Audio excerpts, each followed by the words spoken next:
A massive fire in Chelan County forces hundreds to evacuate overnight. We're live near Wenatchee with why the weather is already troubling crews fighting those flames. Coronavirus cases back on the rise, including right here in Washington State. We need to do our part. Concerns ahead of the governor's update in just hours. And the dangers of kids playing outside this summer. What activities are landing many in the emergency room? But first, we start with a live look at that red apple fire burning in Chelan County right now. So far, it's burned 1,000 acres. It's quickly spreading with these bone-dry conditions. You can see the flames. Take a look, creeping up that hillside right now. Our crew just arriving and getting in place as we speak. Yeah, that fire danger extremely high all across Washington State. We're going to have that story much more on this Wednesday morning. But first, Tyra Major is tracking your morning commute. And we first want to go, though, to meteorologist Kristen Clark with a quick look at your forecast. Yeah, and Holly, some may be wondering if that wildfire smoke will drift west into Puget Sound. The answer is no. We have the benefit of that cleansing ocean breeze with us today, helping to keep any bit of that wildfire smoke well east of the Cascade Crest. And here in our area, we are dealing with quite a bit of congestion, mainly in Pierce County. This is I-5 northbound, passing through Tacoma right at 512. I'll show you how to get around all the backups next. But breaking news on an incident that happened earlier this morning on I-5 near Alderwood. Trooper Rocky Oliphant says 5 bullets hit a car near 44th and I-5. No one was hurt. And here's a look at that investigation on I-5 in Linwood around 4:50 this morning. Troopers say they're not sure if this was road rage, but they are looking for someone in a white Honda Accord that was a 2021 or even newer. We expect to get more information on this soon. We'll bring that to you as soon as we can. But first, let's get right back to our top story. We continue to follow this dramatic fire unfolding overnight in Chelan County. A wildfire exploding last night between Kashmir and Wenatchee, forcing hundreds of people to leave their homes with just a moment's notice. Our live team coverage begins with Komos Theranzon in Wenatchee, tracking all of those homes and more threatened in Chelan County right now. Theron, tell us what you're seeing. Boy, from this hilltop here just north of Wenatchee, we get a great vantage point of what's going on. Take a look at the flames there, and you can see how close they are to the homes here and the massive amount of smoke that is pouring off of this fire. This fire erupted with just in the last 24 to even 12 hours, and you can see how quickly those flames were moving. You can probably also hear the wind. That's what's driving these flames so quickly and making this firefight so dramatic. Again, we're focusing. Notice how the flames are climbing up the hill. There's a firefighter at the top of the hill, at least a fire truck there, and what they're doing is they're trying to protect these homes, many large homes in this area, and how quickly this fire is moving. The idea is just to get people out of their homes, out of the way of danger, and then protect the structures. But you can see how quickly those flames are moving and how dramatically they are. Again, these flames burning between Kashmir and Wenatchee. It's called the red apple fire, burning in grass and sage. Estimated about 1,000 acres last night, but certainly it has grown just since early this morning, so much more than that this morning. They say originally threatening 234 homes, orchards, and a power substation around here. But you can see how quickly things are moving. The level 3 evacuations are in effect this time for the homes around here, telling people to grab what they can and get out because the flames are moving just that quickly. The Red Cross has opened a shelter at the Seventh-day Adventist Church in Wenatchee at 508 Northwestern Avenue. So if you have to go there, that's the place they want you to go.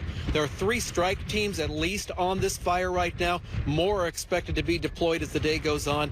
This is really burning quickly, as you can see just how fast those flames are moving as they get closer to those homes. But before we go, I want to show you just the size and the scope of all of this. We're going to pull out with the camera here, and I'll show you all of this smoke moving across the neighborhoods here. And you can see how just widespread it is, and more flames can be found over across that ridge as well. So this is a very large fire.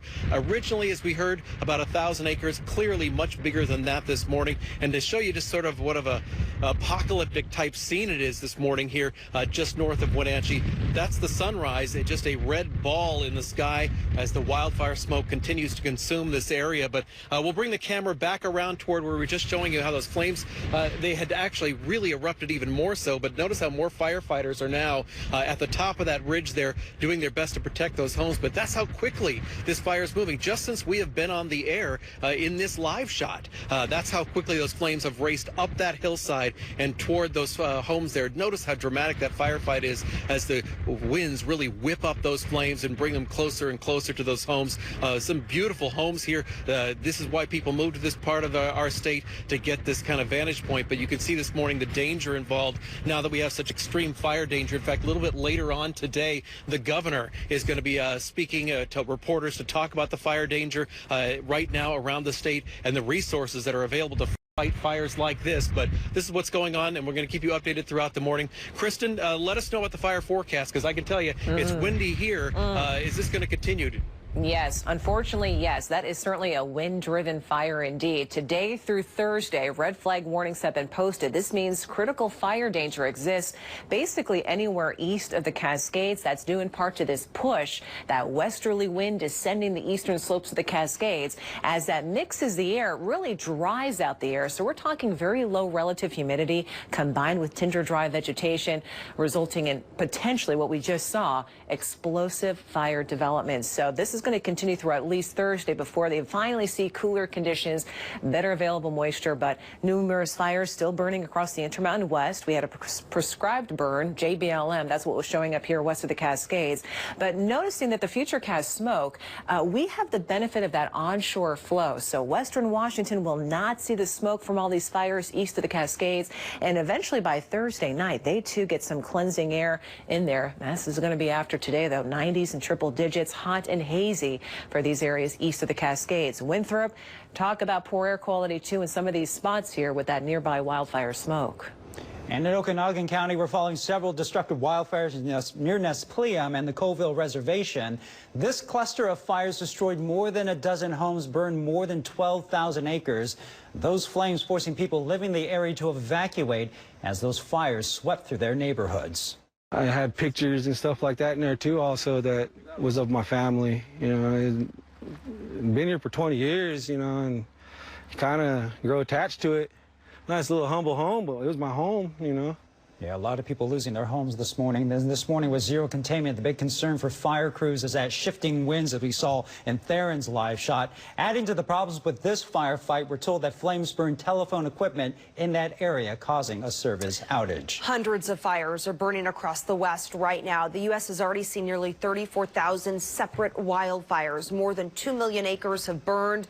Oregon's Bootleg Fire is burning out of control. It's burned more than 200,000 acres. For some perspective, last year, only 20% of California was in severe drought. Now it's 95%. Okay, switching gears right now to the very latest in the COVID-19 pandemic. Tuesday, the number of new coronavirus infections across the state jumped by 1,125. That is the biggest one-day total since May 27th, but does represent a backlog of cases. 63 more people have been hospitalized, 22 more people have died, and just under 70% of people 16 and older have now received at least one dose of vaccine in Washington state. And in just a few hours, Governor Jay Inslee and health leaders will discuss those concerning COVID trends. Como's Lee Stoll joins us live from Seattle with how fast that case count is now changing. Lee. Yeah, it really is quick, and this is not the news conference that we would have expected to hear just a couple of weeks ago. Vaccine rates, they were going up. We were getting close to the governor's goal of having at least 70% of people 16 and older in the state with at least one dose of the vaccine. But now the numbers show that we could be heading toward a fourth surge. That is just unbelievable to even think about. Snohomish rates, they are up 34% in just the last week. They now lead new case counts in Puget Sound, 71 per 100,000 people. We are seeing 41 cases per 100,000 in King County. Pierce County, they are back up to 62.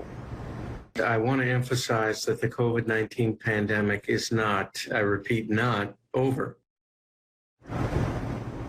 Now, what is over is the shot of a lifetime lottery that we've been following, which was boosting those vaccine rates. We could know who won that $1 million grand prize. That, again, was drawn yesterday. We could know who won that later on today. Back to you. And so, Lee, do we know what the governor and other health leaders will talk about exactly this morning? Yeah, again, one of the questions, of course, is going to be that now that the lottery is over that was driving up these vaccine rates, what really is the incentive for people who've been hesitant about getting the vaccine to now get that shot? Our crews, they were at a vaccine site yesterday in Lakewood, plenty of open spaces. So one question, one thing we're going to be thinking about today, what is now going to be the strategy to get more people vaccinated? That call starts just after 8 o'clock this morning. We will be on it. We'll let you know what everyone has to say. Children will pay the price. That's the fear one doctor has as he watches COVID-19 cases rise across the country and no approved vaccine for kids younger than 12. Ones who will also pay the price, other than the unvaccinated adolescents, are the little kids who depend on the adults and adolescents to get vaccinated in order to slow or halt transmission. Right now in Mississippi, 7 kids are in intensive care and 2 are on ventilators. Top infectious disease expert Dr. Anthony Fauci says of all the deaths in June in the United States from COVID-19, 99% of them were unvaccinated people. And thanks to a wider availability of vaccines and restrictions being lifted, we've entered a new era in the pandemic. However, experts say it's important to be aware that people are still coping with a wide range of emotions. According to the National Alliance on Mental Illness, known locally as NAMI Pierce County, 1 in 5 people in the U.S. reported having a mental condition before COVID-19. Experts suggest the statistic is now 2 in 5 people or even higher post-pandemic. Many don't know where to go for help. To raise awareness, the organization is inviting people to get out and get active this Saturday. You can either walk with the organizers or by yourself in your neighborhood. And the stigma that's associated with mental illness, it's just awful. It's awful how people are treated, and they're so afraid to let someone know that they need help. And so we are trying to bring that out. Well, if you're struggling with mental health, experts suggest easing back into your routines, keep checking in with loved ones, and know the signs of a mental health problem. To register for Saturday's walk or get involved with NAMI, go to comonews.com/hotlinks. Well, today is the last day to weigh in on the proposal to increase tolls for the Tacoma Narrows Bridge and the 99 Tunnel by 25 cents. That would happen starting this fall. The State Transportation Commission also considering another plan which calls for upping the 520 bridge tolls by 20 to 65 cents, depending on the time of day. The state says the increases are needed to pay off construction costs. The commission will hold a final vote next month. If you still want to comment, we add a link to our website at comonews.com/hotlinks. Okay, check the roads now for Tyra. Yeah, there's an incident in Tacoma, a small crash involving 2 motorcyclists. It looks like they're okay. I'm seeing the drivers getting out and talking with Washington State Patrol, and that's blocking the far right lane. It looks like traffic is slowing a little bit as people drive past to look at the situation. Make sure you don't do that if you're heading that way, because it is causing a backup, and that accident really only blocking that far right lane. This is I-5 northbound in Tacoma, right near the Dome, East McKinley Way. Some other hot spots include South King County, and that's really where most of the congestion is. 167 northbound out of Auburn, headed up to Kent, and also I-5 northbound over the Pierce-King County line into Federal Way and up into the SeaTac area. We'll look up north next. Time right now, 6:12. A local woman gunned down at her own front door. Only on Como, why the family now thinks it's a case of mistaken identity. And new at 6, looking at the effects of a certain type of marijuana on your memory. What researchers at Washington State University found may surprise you. That's coming up in our next half hour. First, we're going to give you another live look at the red apple fire burning in Chelan County right now. Our crew's getting there within the last 15 minutes, watching those flames whip up through that wind. So far, it's burned more than 1,000 acres, quickly spreading through that bone-dry conditions, threatening more than 200 homes. That fire just creeping up that hillside right now as those fire crews now trying to get some type of containment on that fire, with several of those homes threatened. We'll join Como's Theron Zahn live back on the scene later on in the show.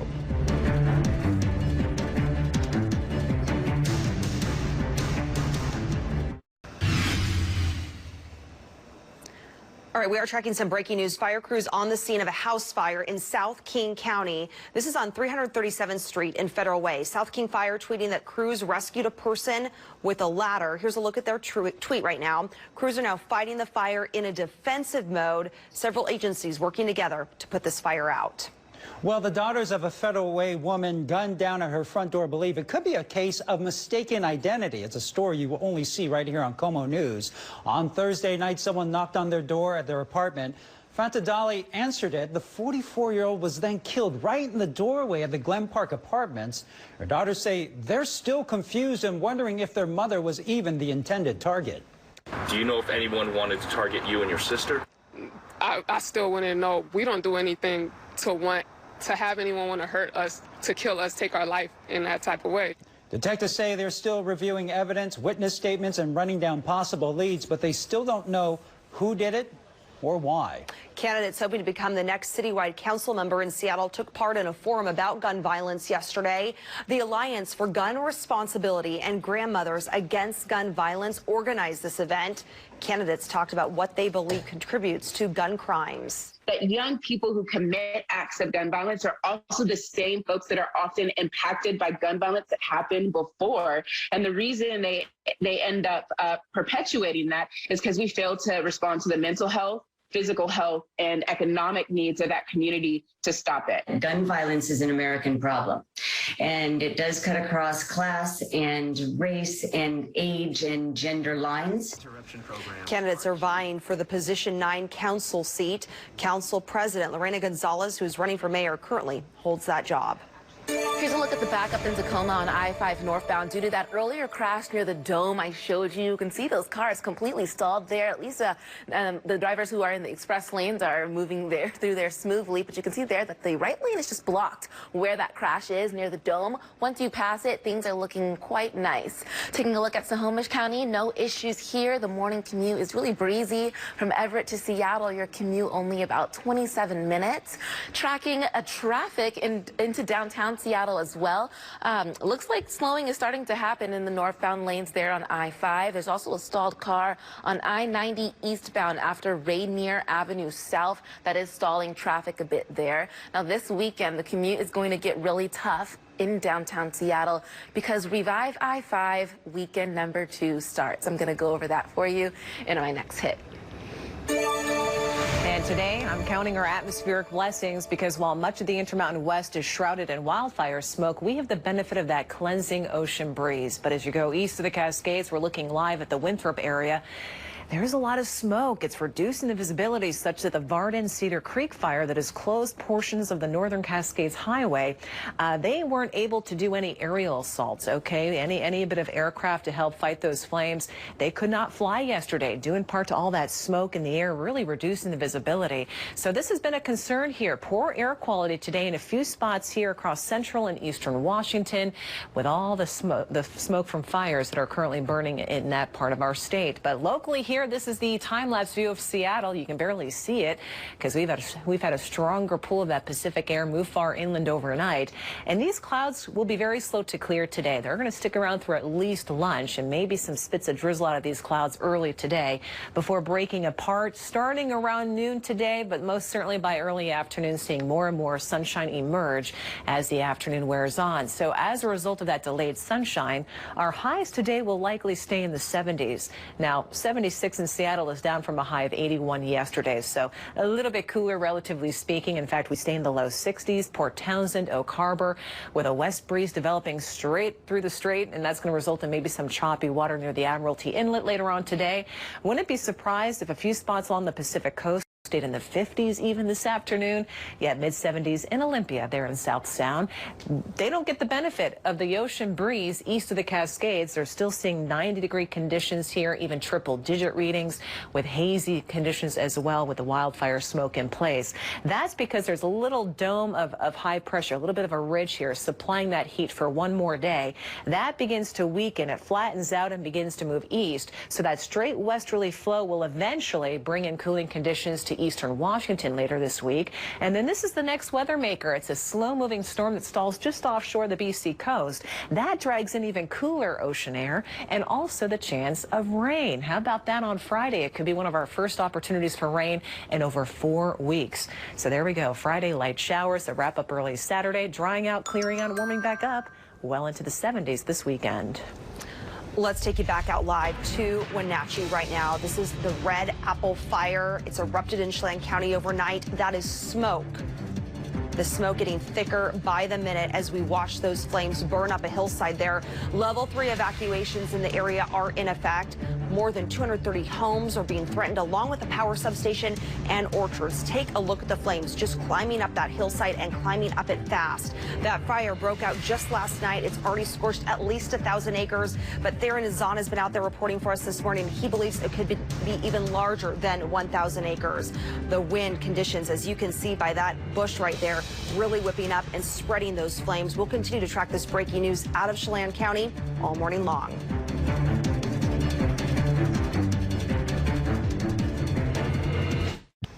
Well, how's this for cooling off? You'll either love it or you're going to hate it. To celebrate Mac and Cheese Day, Kraft has come up with a limited edition macaroni and cheese flavored ice cream.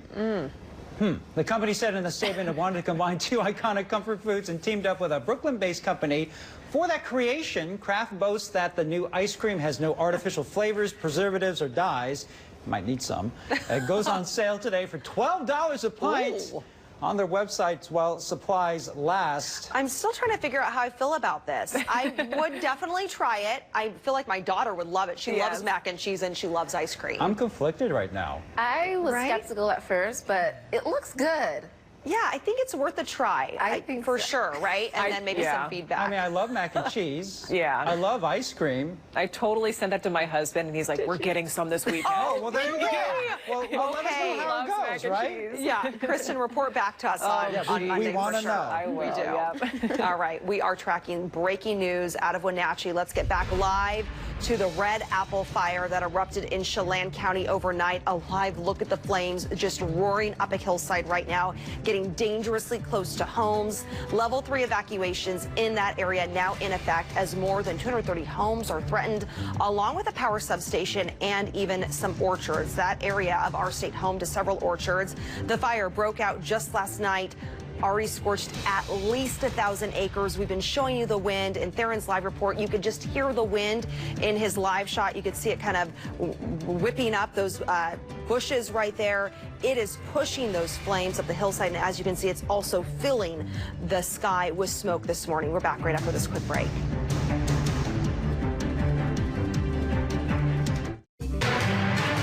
If you're just joining us, we continue to follow breaking news in Chelan County, a fire exploding overnight. These are live pictures near Wenatchee. That is just the smoke-filled haze right now, and you can see in the background that fire continues to burn up that hillside as those winds continue to whip up. More than 200 homes now under threat as 1,000 acres have burned, and those people living in those homes told to evacuate and get out now. We just spoke to a neighbor there who tells us he hasn't seen anything like this in almost 10 years. Our very own Como's Theron Azan is live at the scene, and we'll check back in with him and hear from those people who are just astonished at what they're seeing this morning as we go live in Wenatchee, coming up at 6:45 this morning. But once again, a very dangerous fire now burning in Chelan County. They're calling this the Red Apple Fire. Well, overnight, Senate Democrats agreeing to a $3.5 trillion plan for infrastructure and more. This on top of that $1.2 bipartisan infrastructure framework that is also in the works. National correspondent Atra El-Nashar is live on Capitol Hill with what we know about this new deal and how Democrats plan to get it done. Atra, fill us in. Hey, good morning, Ryan and Holly. So the first step is meeting with President Biden today. He is going to head over actually to Capitol Hill. The president doesn't often come to the U.S. Capitol, so this is a pretty big deal that he's meeting with Democrats for their caucus lunch today to go over the details of this $3.5 trillion plan and try and add momentum to this two-track strategy that Democrats have got for infrastructure and more. So what do we know about what's in the plan? Very little, but we do know from the Senate Majority Leader that it includes initiatives for climate, expanding Medicare to cover vision, hearing, and dental, and it includes more infrastructure spending on top of that $1.2 trillion bipartisan infrastructure framework that is also in the works. In fact, Senator Schumer says that every major program that the president is calling for in his American Jobs and American Families plans is robustly funded in this Democratic bill. It's called a resolution, which is the first step toward budget reconciliation, that unanimous or unilateral, I should say, method of getting spending through as the majority party without any Republicans Republican support. So what could be the fallout of this, of Democrats finalizing their larger package? Well, it could make Republicans less cooperative when it comes to that bipartisan plan. You'll recall some Republicans called this two-track strategy a bait and switch after the president worked with Republicans on this bipartisan plan. But some Republicans, perhaps enough of them now, are on board with that bipartisan plan that they can afford to lose some Republican support. But when it comes to a timeline, this is moving very slowly, as you and your viewers are well aware, but an end is in sight as Democratic leadership hopes to see all of this done by the end of September. And Audra, this morning a warning about America's economic future from a top credit rating agency. What are they saying?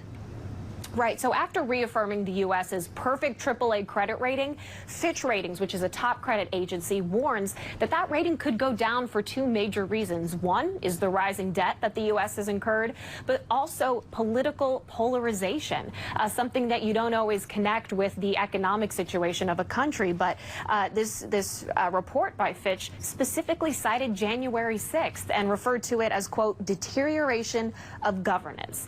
So what happens if the U.S.'s credit rating goes down? Well, that makes it a lot harder for the government to manage the economy because it's more expensive to borrow money or refinance debt. And all this is coming too as inflation is going up and really hitting the pockets I'm sure of a lot of your viewers. We learned yesterday from the Consumer Price Index report, inflation's up about 5.4%. It's a lot more expensive to buy things like food or a used car. And this morning we're learning more about the Producer Price Index report that shows business owners, restaurants are having to pay more for supplies and things like that to keep businesses going as well.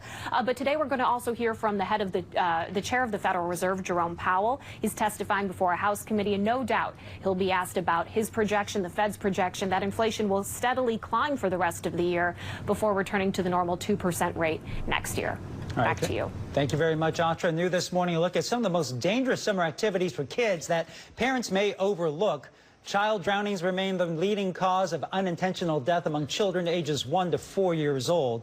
Toddlers account for 75% of child drownings. That's according to the Consumer Product Safety Commission. More than those, 56% are attributed to a gap in adult supervision. So to keep a constant eye on kids around water outside of the drownings, another list from safehome.org lists the top dangers according to the number of emergency room visits. Number 1 on the list, trampolines, sending 3,193 kids to the ER last year. Monkey bars come in second at 2,804 ER visits. Open porches and balconies are next on the list of dangerous things kids face, causing 2,700 visits to the ER. Then it's slides and swing sets. Parents are encouraged to check nuts and bolts on play equipment, secure kids on balconies, and review safe practices with their kids. Researchers at Washington State University took a closer look at the effects of high-potency cannabis on memory. Researchers observed cannabis users over Zoom as they smoked high-potency cannabis flower or vaped concentrates. The study consisted of 80 people divided into 4 groups. 20 were sober, 20 vaped cannabis concentrates with more than 60% THC, 20 used cannabis flower that had just THC, at least 20%, and 20 used cannabis flower that had both THC and CBD. The researchers then administered a series of cognitive tests. Researchers found no impact on the user's performance. On decision-making tests, they did find some memory impairments related to free recall, source memory, and false memories. Well, it had fewer effects than we were anticipating, especially because we were getting into these very high-potency products, once again, that researchers in the United States, at least, have largely been banned from studying. Research has already been done on low-potency cannabis. This study is one of the few to take a closer look at cannabis that contains higher concentrates of THC, much more than 10%. The study was published in Scientific Reports. Well, new pictures of Mount Baker's Coleman Glacier tell a story of the potential impact of climate change. Glacier photographer John Skurlock has been taking photos of the mountain for 20 years. When you compare a picture he just took to one in 2003, you can see it right there, how much that glacier has retreated. A geologist we talked to says it's a dramatic indicator of climate change with an impact on everybody. Climate affects everything, right? It affects pests and disease and agriculture, and it affects salmon and runoff. Those things all affect us. One of the biggest impacts of that shrinking glacier is on fresh water. as they feed our lakes and our rivers. Kristen, we have smoke-filled skies in much of the state, but not here in western Washington. Yes, we are just lucky. We have the benefit of that cool, cleansing ocean breeze today. That's helping to keep a lot of the smoke that's shrouding the Intermountain West well east of the Cascade Crest. You're looking at all these individual fires that are currently and actively burning. Now, the one here west of the Cascades is a prescribed burn on the JBLM campus, okay? So that is a prescribed burn, but there are several fires currently burning in the central eastern part of the state, sending a lot of smoke into the atmosphere, but fortunately we have that westerly flow that's helping to keep a lot of that smoke east of Puget Sound. So our air quality is looking good at the moment, but you notice some dots here that are yellow and also orange, central eastern halves of the state here. This is where we have moderate to even unhealthy levels of smoke for sensitive groups, those that have like respiratory illnesses, asthma, for example, may want to limit their time outdoors due in part to that low-level smoke. Hot and hazy today across the Columbia Basin, triple-digit heat for at least one more day, and there is high fire danger combining with those strong gusty winds descending the eastern slopes of the Cascades, lowering the relative humidity, and you combine that with tinder dry vegetation. Not a good combination, so that fire danger is high through Thursday in the eastern half of the state, but we get the benefit of that westerly flow, cooling conditions down to the 60s and 70s locally today. We're pretty backed up getting into downtown Seattle this morning. This is I-5 northbound at South Dearborn Street. You can see those cars completely backed up there. Southbound lanes are looking okay, but that's all going to change this weekend. If you have plans to travel into Seattle from the north, you may want to reconsider WashDOT shutting down the freeway once again. Revive I-5 takes place for a second round starting Friday night at 7 p.m. What they're going to do is shut down all lanes on I-5, or I should say they're going to reduce I-5 down to 2 lanes heading south starting Friday night all the way until Saturday from I-90 all the way to Spokane Street near the West Seattle Bridge. Then on Sunday it gets worse. They're going to reduce I-5 southbound just to 1 lane once again between I-90 and Spokane Street. And so traffic congestion, it's all guaranteed. Make sure if you do need to go to Seattle, find a detour. You can take 405 southbound or you can take 99. Well, time is now 6:38. We continue to follow this wildfire that exploded overnight in Chelan County. This is a live look between Kashmir and Wenatchee. And we've been watching this fire as fire crews just pour into this area, trying to save all those homes right now, those flames whipping up those hillsides. Right now, level 3 evacuations are in effect. That is get out now evacuations, as more than 200 homes now threatened by this wildfire that has burned at least 1,000 acres and continues to grow. The cause of that fire right now, they do not have a determination of that, still 0% containment. And we just spoke to one of those homeowners in that area. He's got a plea for Governor Jay Inslee. Como's Theron Zahn will join us live right after this.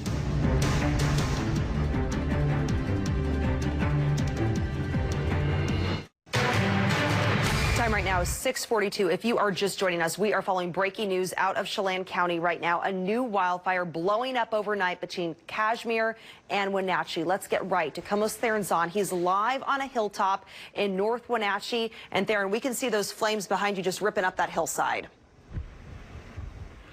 Yeah, this is called the Red Apple Fire. It started last night, and you can see behind me some of the flames there on the hillside. You can also see the homes that dot this area, and why this firefight is so difficult for all the firefighters here trying to protect these homes. Burning more than 1,000 acres so far, likely much more than that when the new total comes out sometime today. But you can tell that they want these homeowners out of here so they can fight these flames. And let's move the camera across here, and I can show you where some of the intense flameage has been going on. The flames that have been ripping up the hillside. You can see some of those walls. They've been just traveling in sort of walls of flames toward homes. Firefighters get between the flames and the homes and protect the homes, and they move on to the next spot where those flames erupt. But we've seen flames from our vantage point that look like they've been 2 to 3 stories high at times because of the gusty winds. Again, there are level 3 evacuations in effect at this time. That means get your stuff and go. Get out. It's just not safe to be in your homes here. They have set up a emergency shelter at the Seventh-day Adventist Church in Wenatchee for folks in this area to go to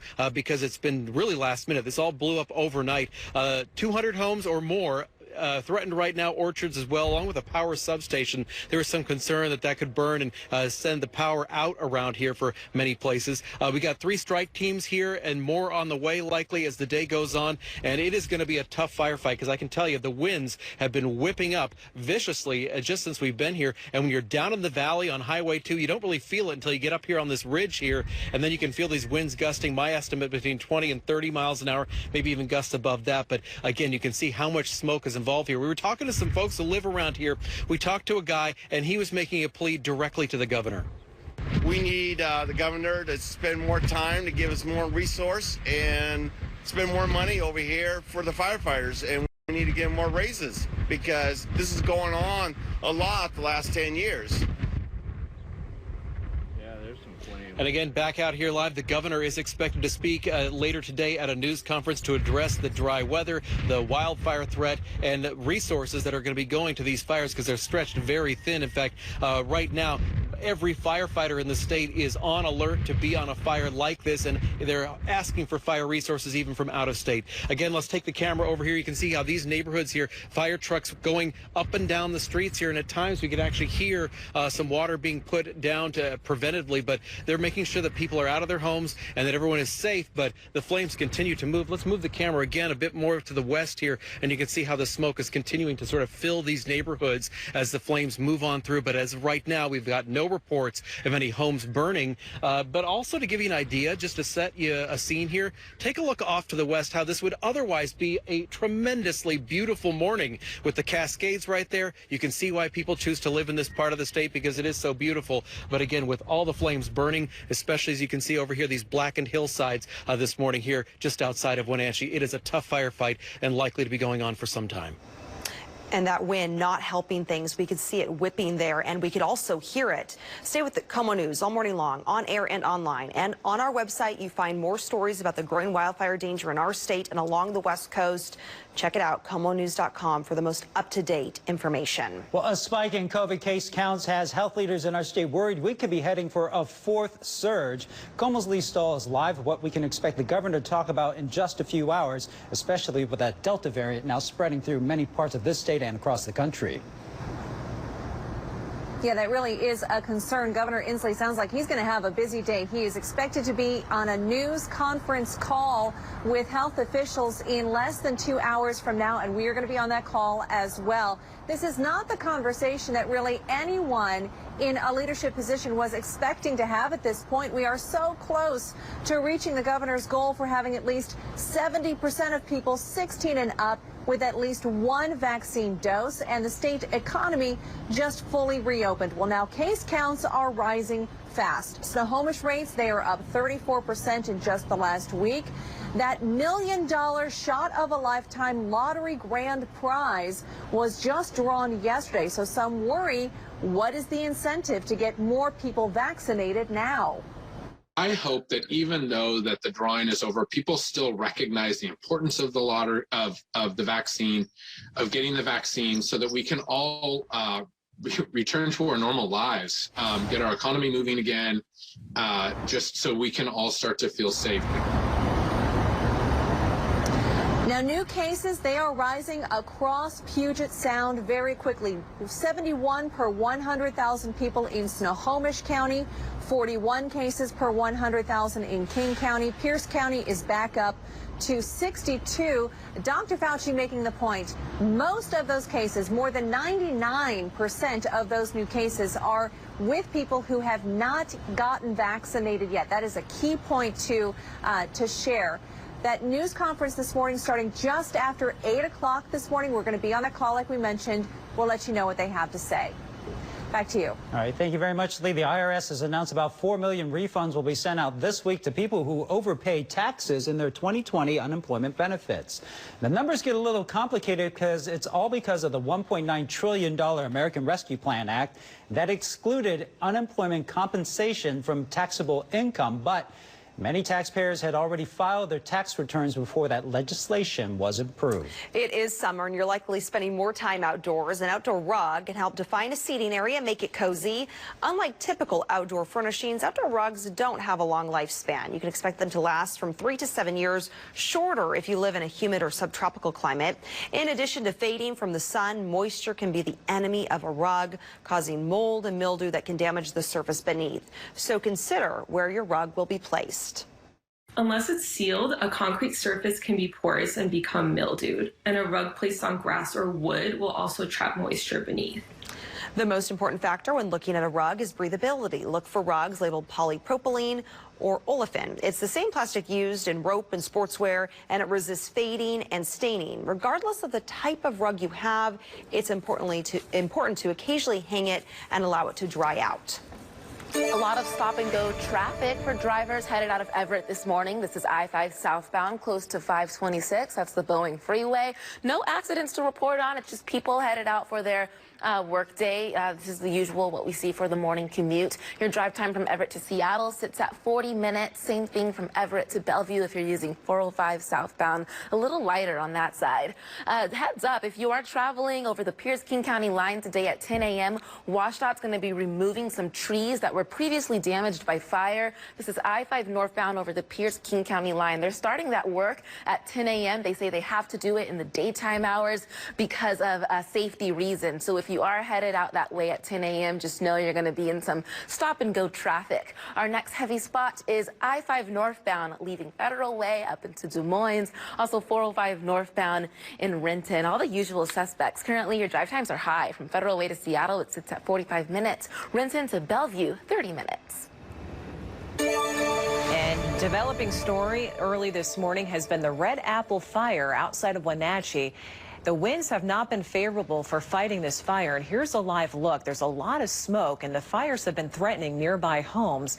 Again, this is outside of Wenatchee here along Highway 2. The winds in that valley have been straight west, being channeled up to 20, 25 miles per hour. So this has most certainly been a wind-driven fire. Just look at that. So a lot of folks are wondering, are we going to see the smoke from this fire that is just east of the Cascade Crest? The answer is no. This is a look at futurecast smoke and all the individual fires that are currently burning, putting a lot of smoke into the atmosphere across the Intermountain West. But the overall prevailing winds are westerly, and that's helping to push a lot of this smoke well east of Puget Sound. Now, there has been a prescribed burn there at the JBLM campus. That is just contained. But look at this. Even eastern Washington by 11 o'clock Thursday night.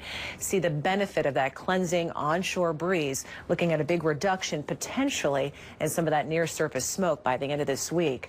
We have a cool down to talk about. The morning clouds, a sign of that stronger pull of that Pacific Ocean air far inland, sending our temperatures into the 70s today. So for any activities that you may be doing outdoors, like the ferry run today, we'll go from slow clearing of these clouds to afternoon sun. Likely to become a bit cool here, though, along the Pacific Coast beaches. The jackets could feel good. That west wind off the ocean, holding temperatures there in the 50s. How about that? Now, for any boating sports, water interests here, just know that there is a gale warning through the strait. That's going to result in some choppy waters there through the Admiralty Inlet. Hiking interests, the air quality is still looking good in the Cascades. It's a different story as you travel into the Columbia Basin for this afternoon. Hot, hazy conditions there. Moses Lake, Richland, Yakima even in the triple digits for one more day. They have this little ridge of high pressure, the reason for the heat for another afternoon. That begins to weaken, moves east, and essentially flattens the flow. So that's that westerly flow of cool ocean air that brings the gradual cool down, and also the next weather maker. It's a slow-moving storm that stalls just offshore the BC coast. And you know what? That brings us beneficial rain, potentially on Friday, and you can track it by downloading the KOMO News app. We'll go for more morning clouds tomorrow. Friday, a cloudy, cool day, 67, maybe some light showers developing throughout the day that wrap up early. Saturday, clearing out, drying out, and warming up well into the 70s this weekend. And stay with KOMO News. We'll be right back after the break.